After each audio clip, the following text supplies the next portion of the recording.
It's me posing for the camera, the usual. Posing is some of the best fun you can have with sculpting.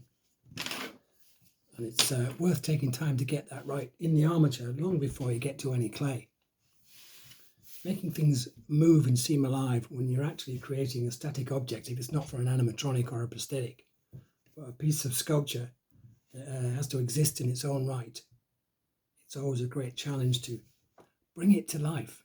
It's like a snapshot, a still photograph of a piece of action.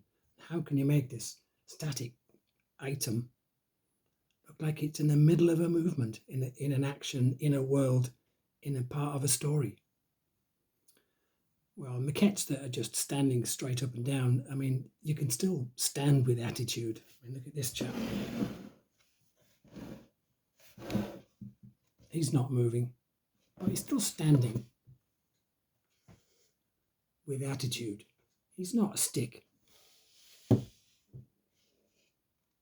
got a nice spine shape, his arms in a relaxed pose, wolfy legs. So that's interesting enough as an anatomical study. But what if you're wrestling with something like this? This is a current project.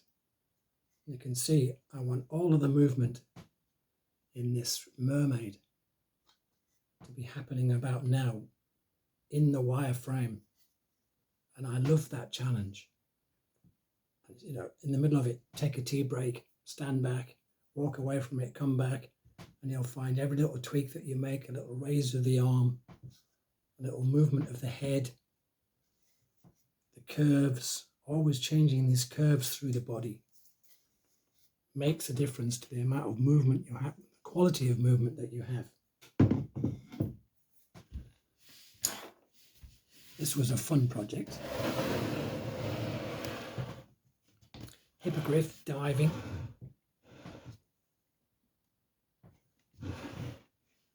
So that was all about threat coming right at you.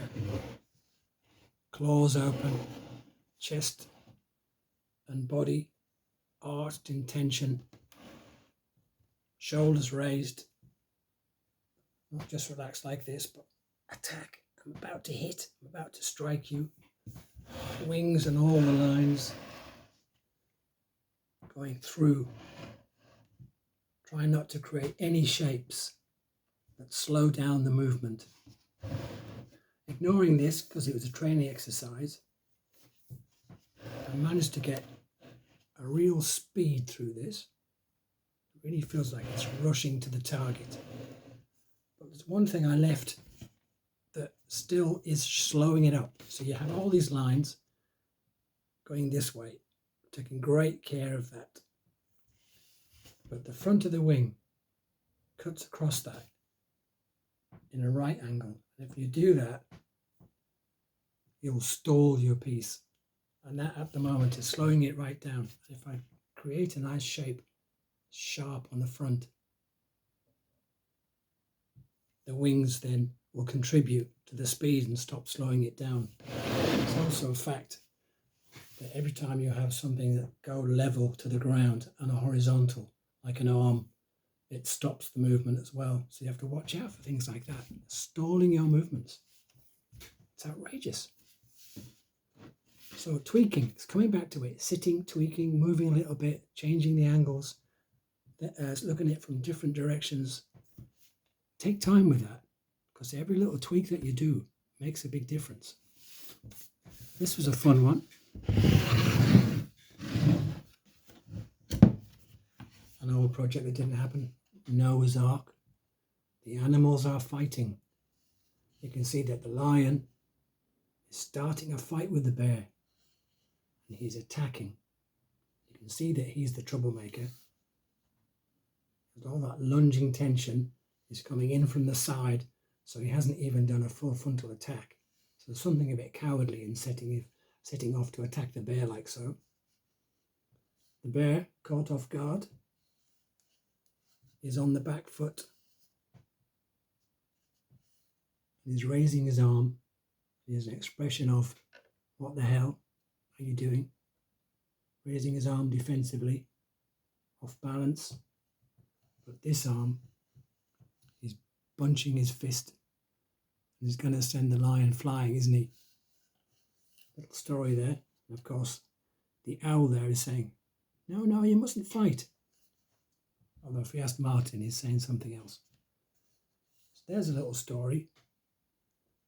With all the nuances of the pose and expressions taken care of.